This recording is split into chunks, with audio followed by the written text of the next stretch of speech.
इसीलिए भक्तों की जो गति होती है वो जग से लखी न जाए। बाहर तो संसार सा पर भीतर उल्टा था है। सबसे पहले साधन है अपने आप को भगवान में पूर्णतः समर्पित कर देना। जिसके हृदय में समर्पण नहीं है वो कितने भी यत्न प्रयत्न कर दे पर अंतिम में वो चूक जाएगा। हमें सबसे पहली अपनी सीढ़ी समर्पण की रखनी है।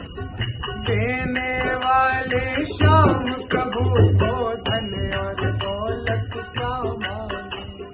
देने वाले श्याम प्रभु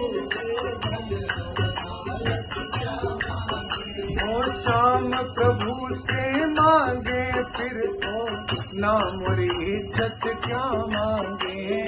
श्याम प्रभु तो फिर नाम और इज्जत क्या मांगे।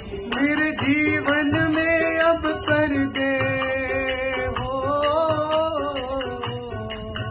मेरे जीवन में अब कर दे तू कृपा की बरसात। देना है तो दीजिए जन्म जन्म का साथ प्यारे। देना है तो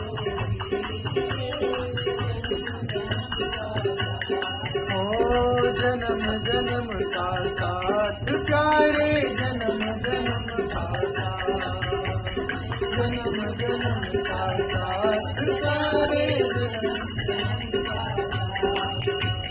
शरणागत में बहुत विलक्षणता होती है। वो एक ही पे रुक जाता है। तुलसी बाबा कहते हैं अगर कोई साधक कहे कि मेरा ये बनाएगा वो बनाएगा, ऐसे करने से मेरा ये बन जाएगा, तो मैं जिन पर आश्रित हूं उनको भी मैं कहता हूं कि मेरी बनाए ना बनेगी कोटि कल्पनों और आपके बनाए बनेगी पल पाँव में। इसीलिए मैंने अपने जीवन की एक समर्पण की स्थिति में एक व्रत धारण कर लिया है और जब तक मेरा जीवन है तब तक ये व्रत टूटेगा नहीं। क्या है व्रत पता है?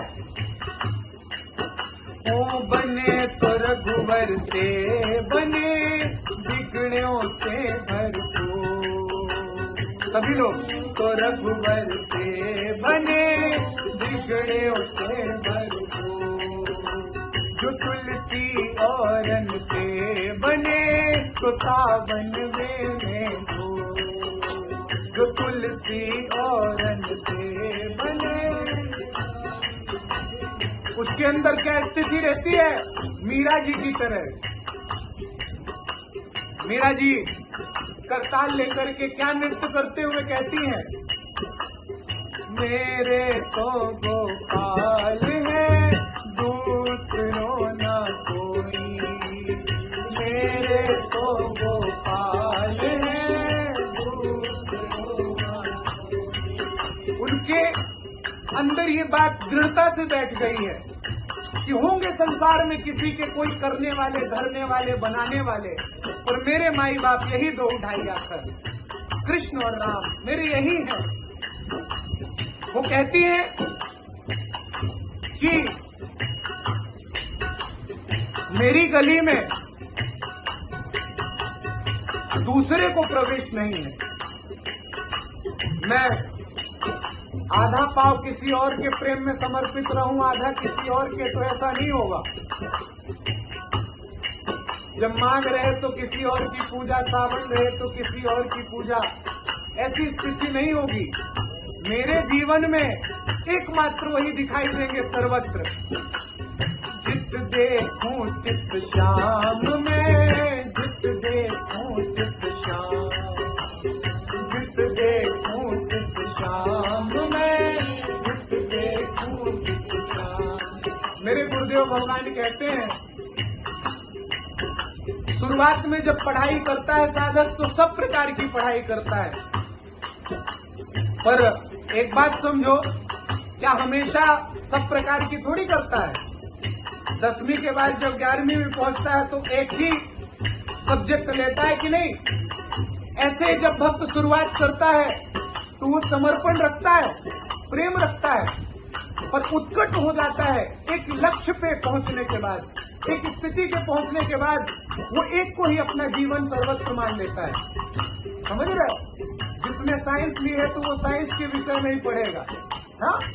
जिसने बायो ली है बायो पढ़ रहा है, जिसने मैथ ली है मैथ पढ़ रहा है, जिसने कॉमर्स ली है कॉमर्स पढ़ रहा है। ऐसे ही उत्कट व्रत धारणा इसको कहते हैं। और अगर तुमने दूसरी कक्षा अटेंड करना चालू कर दी तो न इधर के रह जाओगे न उधर के। इसीलिए भक्तों के अंदर समर्पण होना चाहिए। गुरुदेव कहते भी हैं, अभी जो हाल ही में उन्होंने उपदेश करते हुए कहा कि भाई तू बाहर का खाएगा, होटल का खाएगा, 4 दिन अलग अलग जगह जाके खाएगा तो तुझे एक जगह का भोजन थोड़ी पसंद आएगा। कौन सी झूठी बात है? नाली के कीड़े को नाली से कितना भी निकालो वो जाके नाली में ही गिरता है। कभी ट्राई करके देखना। तो द्वेष साफ सुथरी बात से उसे ही होगा जो नाली में पहले से गिरा हुआ था। इसीलिए ये बात दृढ़ता पूर्वक रख लो। दो लोगों को ही ये बात समझ में आएगी। एक जो किसी तरह गर्त में गिरा पर उसका स्वभाव नहीं गर्त वाला, तो वो निकलने के लिए अपने आप को गुरुदेव की वाणी को साध करेगा। और एक जिसने कभी जीवन में ये कार्य नहीं किए, ये कृत नहीं किए, अपने आचरण को भ्रष्ट नहीं किया और वो चाहता है कि आगे भी मैं पतित न हो, तो गुरुदेव के वचन को साधता है, सुनता है। और विरोध वही करता है जिसने कभी अपने आप को साधना चाहा ही नहीं। इसीलिए ये बात पूरी दृढ़ता से समझो कि मिर्ची उसी को लगेगी जिसके अंदर कोई ना कोई कमी होगी। और जो साधक ये कहता है मेरा आपकी कृपा से सब काम हो रहा है, मेरा आपकी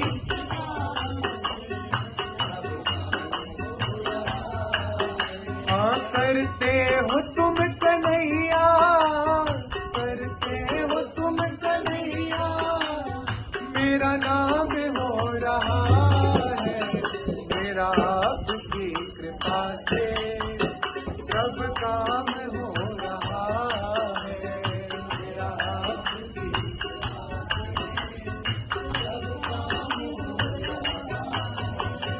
पतवार